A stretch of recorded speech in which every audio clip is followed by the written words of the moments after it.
नमस्कार दोस्तों, मैं विवेक आप लोगों के साथ जुड़ रहा हूं इस हिंदी नेट जेआरएफ सिलसिले में। जून 2024 के लिए जितने भी महत्वपूर्ण तथ्य हैं मैं आपको यूनिट वाइज हर यूनिट के जो भी महत्वपूर्ण तथ्य हैं वो आपके सामने ला रहा हूं। उसको पीडीएफ फॉर्म में भी मैं आपको टेलीग्राम पे वो सारी चीज़ें उपलब्ध करवा रहा हूं। तो आप साहित्य गुरु चैनल के साथ जुड़िए, इसको लाइक सब्सक्राइब कीजिए और जो भी महत्वपूर्ण तथ्य हैं उनको आप बार बार रिवीजन कीजिए, बार बार वीडियोस को देखिए, पढ़िए, खुद से पढ़िए, तो चीज़ें जो हैं आपको याद हो जाएंगी और वही सारी याद किए हुए फैक्ट्स आपके जो एग्ज़ाम में काम आने वाले हैं। तो चलिए बिना देर किए हम शुरू करते हैं और आज उपन्यास के उन तथ्यों को देखते हैं जो कि एग्ज़ाम पॉइंट ऑफ व्यू से बहुत ही ज़्यादा महत्वपूर्ण होने वाले हैं।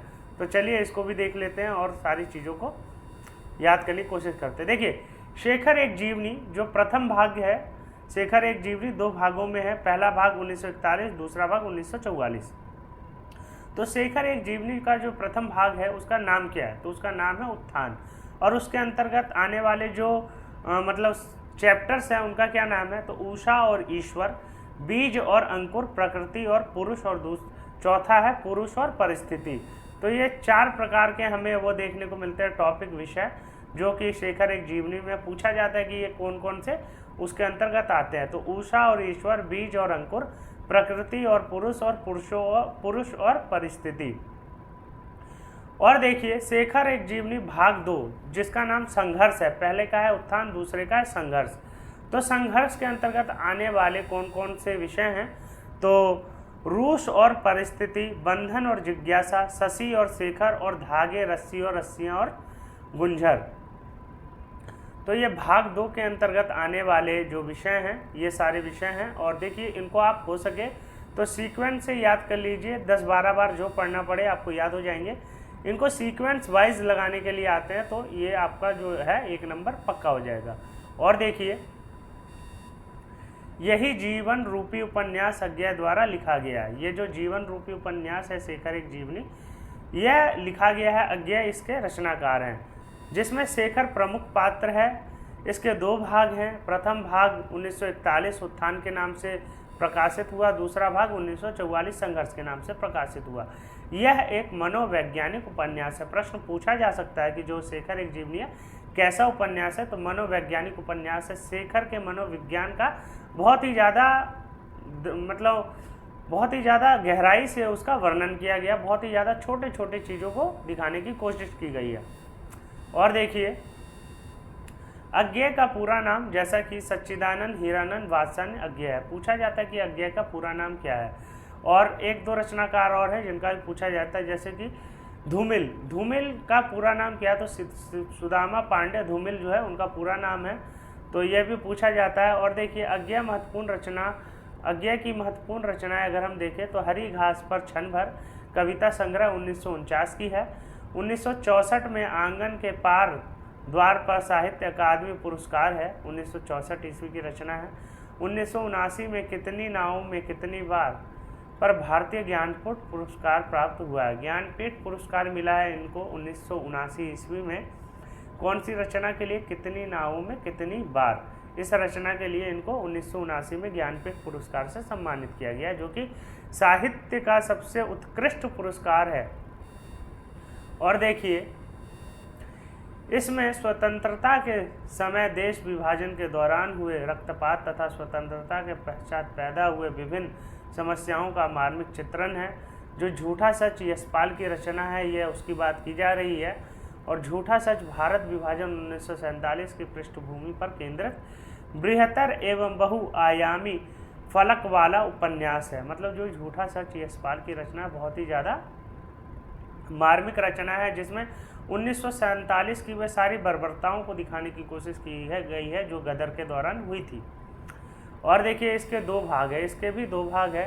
पहला भाग है वतन और देश। झूठा सच का जो पहला भाग है वतन और देश 1958 ईस्वी, देश का भविष्य 1960 ईस्वी। यशपाल के अगर हम अन्य उपन्यासों को देखें तो दिव्या 1945 ईस्वी की रचना है। देशद्रोही दादा कॉमरेड 1942 ईस्वी की रचना है। अमिता मनुष्य के रूप और तेरी मेरी उसकी बात, ये सारे के सारे उपन्यास हैं किसके? यशपाल के। तो ये सारी चीज़ें हमें पता होनी चाहिए। डेट याद ना हो तो कम से कम ये तो याद होना चाहिए कि कौन सा उपन्यास किसका है, ताकि हम आंसर तक अपनी पहुंच बना सके। और देखिए,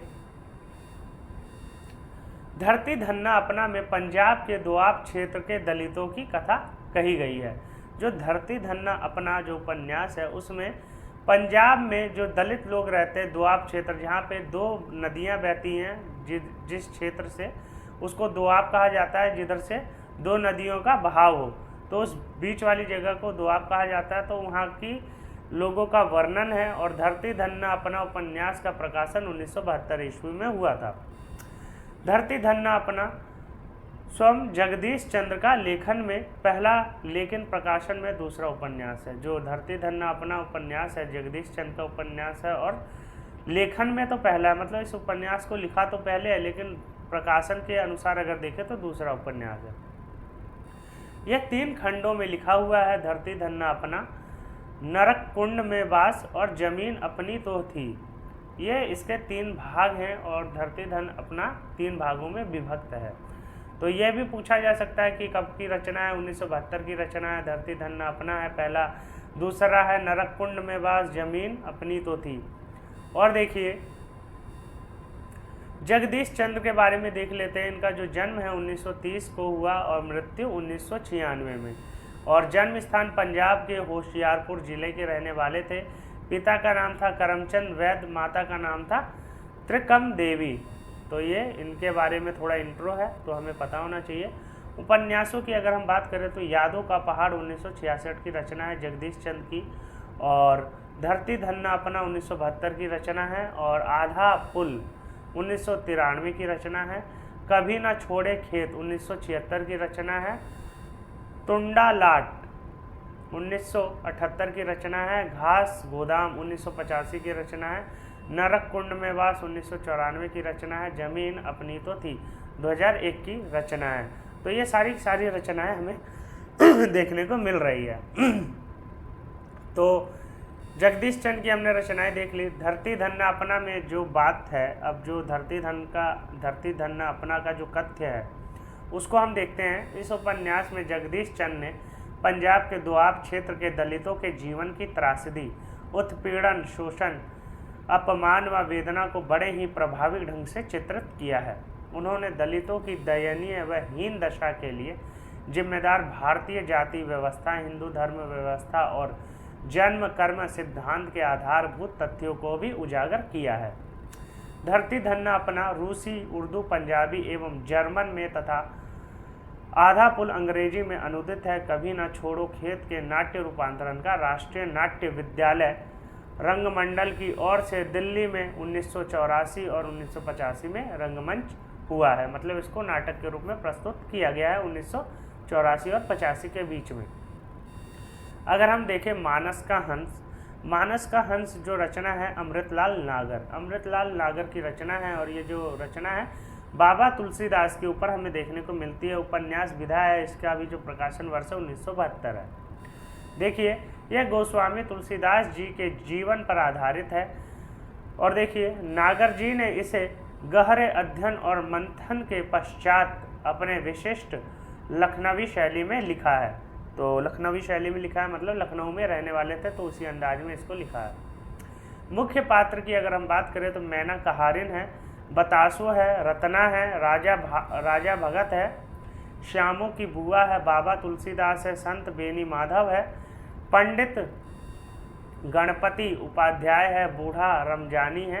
तो ये सारे इसके पात्र हैं। और ये पूछे जा सकते हैं कि जो बूढ़ा रमजानी या पंडित गणपति उपाध्याय या संत बेनी माधव या बाबा तुलसीदास, श्यामों की बुआ, राजा भगत और रतना, बतासो और मैना कहारिन किसके पात्र हैं? तो ये अमृतलाल नागर की रचना के पात्र हैं।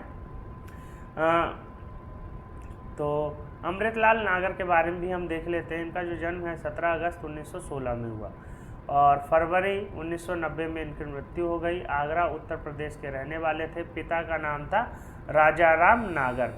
और देखिए, उपन्यास अगर हम इनके देखें, महाकाल 1947 ईस्वी की रचना है। सेठ बाकेलाल 1955 ईस्वी की रचना है। बूंद और समुद्र 1956 ईस्वी की रचना है। शतरंज के मोहरे 1959 ईस्वी की रचना है। सुहाग के नुपुर 1960 ईस्वी की रचना है। अमृत और विष 1966 ईस्वी की रचना है।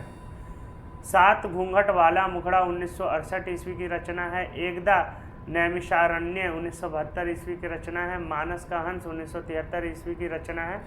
नाच्यो बहु गोपाल 1978 ईस्वी की रचना है। खंजन नयन 1981 ईस्वी की रचना है। बिखरे तिनके 1982 ईस्वी की रचना है। अग्निगर्भा 1983 ईस्वी की रचना है। करवट 1985 ईस्वी की रचना है। और पीढ़ियाँ 1990 ईस्वी की रचना हमें देखने को मिलती है। तो देखिए ये सारी की सारी जो रचनाएं हैं वह हमें देखने को मिल रही है अमृतलाल नागर द्वारा। और अमृत और विष उपन्यास अमृत और विष उपन्यास पर 1967 का साहित्य अकादमी पुरस्कार प्राप्त किया गया है अमृतलाल नागर को। तो 1967 में जो अमृत और विष उपन्यास है उसके लिए अमृतलाल नागर को साहित्य अकादमी पुरस्कार मिला है 1967 में। वर्ष 1985 का उत्तर प्रदेश हिंदी संस्थान का सर्वोच्च भारत भारती सम्मान 22 दिसंबर 1989 को प्राप्त हुआ। उन्हें भारत सरकार द्वारा 1981 ईस्वी पद्म भूषण से सम्मानित किया गया। हिंदी साहित्य सम्मेलन प्रयाग द्वारा साहित्य वाचस्पति उपाधि प्राप्त हुई। और देखिए मैला आंचल की अगर हम बात करें तो रचनाकार हैं फणीश्वरनाथ रेणु। प्रकाशन वर्ष 1954 ईस्वी। विधा उपन्यास है। पात्र मैला आंचल के उपन्यास के कुल 256 पात्र हैं। देखिए जिस प्रकार से गोदान में हमें 84 पात्र देखने को मिलते हैं, मैला आंचल में 256 पात्र हैं। और इसका जो नायक है मैरीगंज है। पूर्णिया जिले का मैरीगंज जो है जिला गांव वह इसका नायक है। डॉक्टर प्रशांत इसका मुख्य नायक है। कमली, अबनदास, बालदेव, दोहराव, लक्ष्मी और तहसीलदार विश्वनाथ आदि इसके प्रमुख पात्र हैं।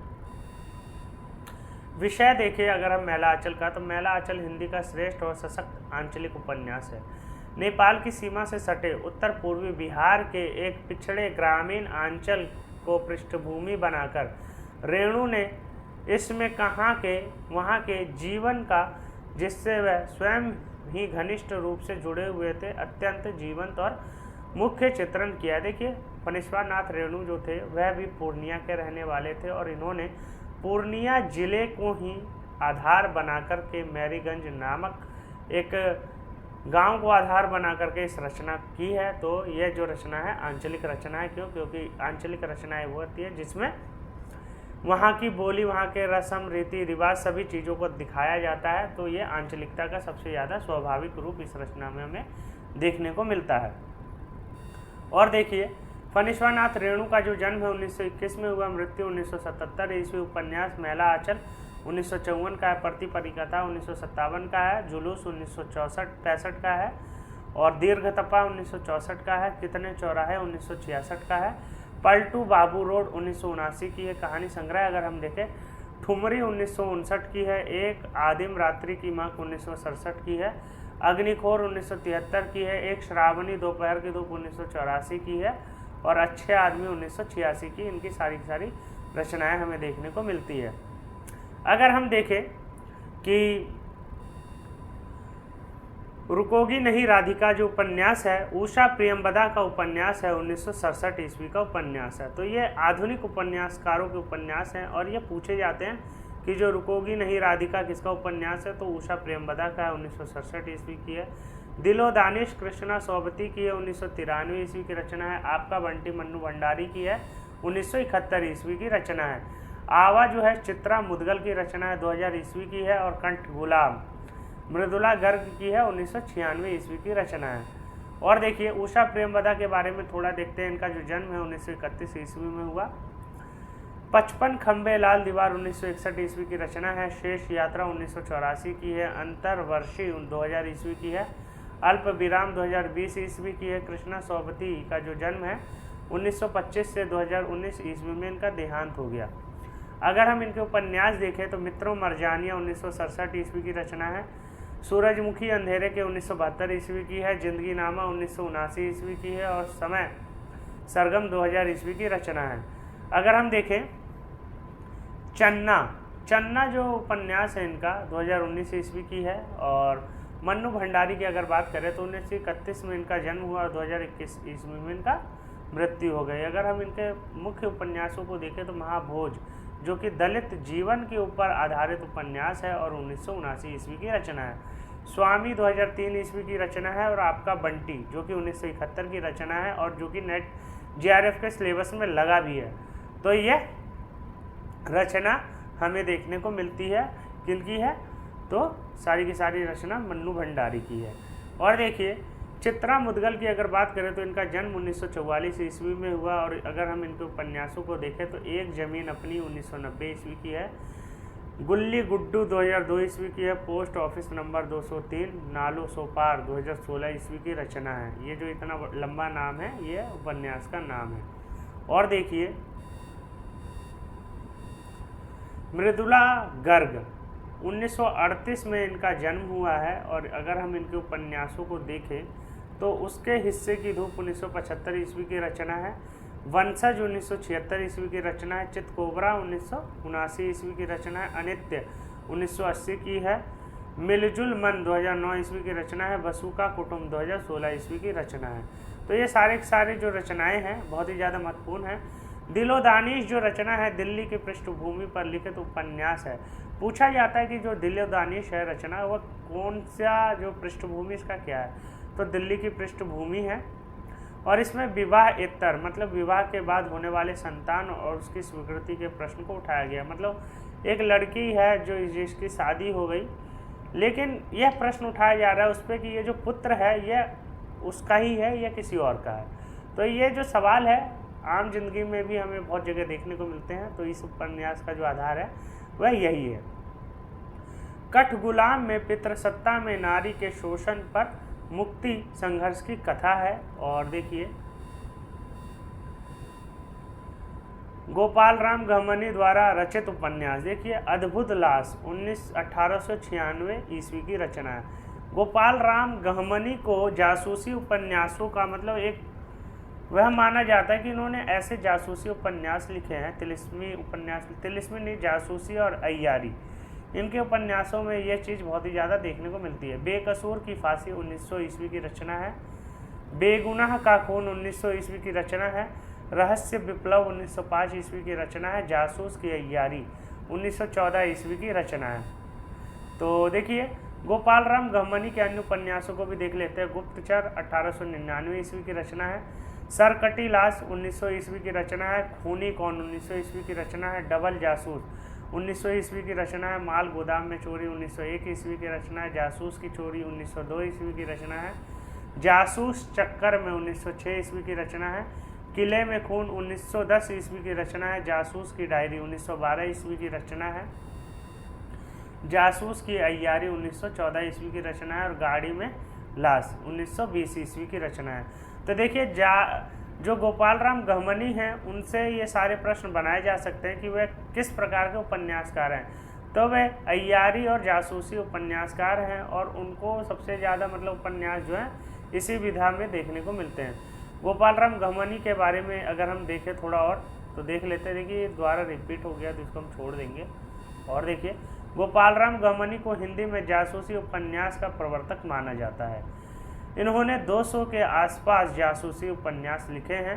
गोपाल राम गहमनी को हिंदी का कानन डायल अंग्रेजी के जासूसी उपन्यासकार कहा जाता है। जो कानन डायल है अंग्रेजी के जासूसी उपन्यासकार हैं, तो उन्हीं की उपाधि इनको हिंदी में दी गई है। और देखिए पात्रों से संबंधित उपन्यासों का प्रकाशन वर्ष के अनुसार अगर हम देखें तो देखिए श्रीकांत जो पात्र है वो कौन से उपन्यास का है? सुनीता उपन्यास का, जो कि जैनेन्द्र की रचना है और 1934 में इसका प्रकाशन हुआ था। ओंकारनाथ गोदान रचना के पात्र हैं और प्रेमचंद की रचना है। ये 1936 की रचना है। ओंकारनाथ क्या है? ओंकारनाथ संपादक है। शारदा जो है शेखर एक जीवनी अज्ञे की रचना से लिया गया पात्र है। 1940 इसकी प्रकाशन वर्ष है 1940-41, ठीक है। और देखिए महामाया जो है बाणभट्ट की आत्मकथा हजारी प्रसाद द्विवेदी की रचना है। 1946 ईस्वी की रचना है। और ओंकारनाथ गोदान का है, प्रेमचंद 1936 ईस्वी। देखिए वो सारी चीज़ें फिर से रिपीट हो गई तो इनको हम छोड़ देंगे। और देखिए इसको देखेंगे कि वानप्रस्थ जी, वानप्रस्थ जी जो है तमस उपन्यास भीष्म साहनी के उपन्यास से लिए गए हैं और 1973 में इसका प्रकाशन हुआ तमस उपन्यास का। सुनीता उपन्यास के अगर हम पात्रों को देखें तो सुनीता है, श्रीकांत है, हरिप्रसन्न है, सत्या है। गोदान उपन्यास के अगर हम पात्रों को देखें तो ग्रामीण पात्र होरी, गोबर, धनिया, झुनिया, दातादीन, मातादीन, नोखेराम, झिंगुरी, सिंह, सिलिया, रूपा, सोना, हीरा और भोला, ये सारे के सारे इसके पात्र हैं। वहीं देखिए नगरीय पात्र देखें तो ओंकारनाथ है, श्याम बिहारी खन्ना, मेहता, मिर्जा, मालती राय साहब और अमरपाल सिंह, ये सारे के सारे इसके नगरीय पात्र हैं जो शहर में रहते हैं। शेखर एक जीवनी उपन्यास के अगर हम पात्रों को देखें तो शेखर खुद है, सरस्वती है, शशि है, शारदा है, शांति है, रामेश्वर बाबा है, मदन सिंह है। बाण भट्ट की आत्मकथा के पात्रों को देखें तो स्त्री पात्र है निपुणिका, भट्टिनी, सुचरिता और महामाया। पुरुष पात्र देखें तो बाण भट्ट है, अघोर है, भैरव और बिरती वज्र है। तमस उपन्यास के पात्रों को भी देख लेते हैं। वानप्रस्थ जी, मुराद अली, नत्थू, जर्नैल सिंह, हरनाम सिंह, रिचर्ड बख्शी जी, लीजा, बंतो, राजू, शहनाज, लक्ष्मी नारायण, नूर इलाही और मोहन आदि इसके जो हैं पात्र हैं। तो ये सारे के सारे जो प्रमुख पात्र हैं, प्रमुख तथ्य हैं, वह मैंने आपके सामने प्रस्तुत किए। और देखिए आपको मैं एक वादा करता हूँ या आपसे मैं एक सवाल भी करता हूँ कि अगर आप मेरी वीडियो देख लेते हैं तो जितने फैक्ट्स आपको मेरे वीडियो में मिल जाएंगे कम समय में, उतने फैक्ट्स आपको पूरे यूट्यूब पे देख लीजिए। कोई क्वेश्चन के अनुसार करवा रहा है, क्वेश्चन प्रैक्टिस सेट करवा रहा है, तो वो क्या है, वीडियोस तो उनकी 2-2, 3-3 घंटे की है लेकिन फैक्ट्स बहुत ही कम देखने को मिलते हैं। तो ये सारी की सारी अगर इन वीडियोस को अगर आप 2-3 बार देख लेते हैं और इसके साथ जो PDF मिल रही है आपको टेलीग्राम पे, जिसका लिंक डिस्क्रिप्शन में है, तो आप वहाँ से जुड़ सकते हो। और PDF जो है फ्री ऑफ कॉस्ट है, तो आपको मिल जाएगा। तो देखिए आप हिंदी साहित्य के विद्यार्थी हैं, आपको कंटेंट कैसा लगा कमेंट करके बताइएगा ज़रूर। लाइक सब्सक्राइब जरूर कीजिए और साहित्य गुरु चैनल के साथ बने रहिए जब तक आपका नेट JRF का एग्ज़ाम नहीं हो जाता, क्योंकि प्रैक्टिस सेट से ज़्यादा अच्छा है रिवीजन कीजिए। रिवीजन रोज़ कीजिए, प्रैक्टिस सेट जो है खुद से लगाइए और एक रिवीजन जो सीरीज़ है उसको लेते रहिए। इससे आपकी रिवीजन जो है बेहतर हो जाएगी और आप चीज़ों को रिवाइज करते रहेंगे और वही चीज़ें जो हैं आपके एग्ज़ाम में यूज़फुल भी रहेंगी। तो आज के लिए इतना ही, और फिर मिलेंगे अगले श्रृंखला में नए तथ्यों के साथ, नए विषय के साथ और नए यूनिट के साथ। जब तक के लिए धन्यवाद, और आप लोग जुड़े इसके लिए बहुत ज़्यादा आभार, धन्यवाद।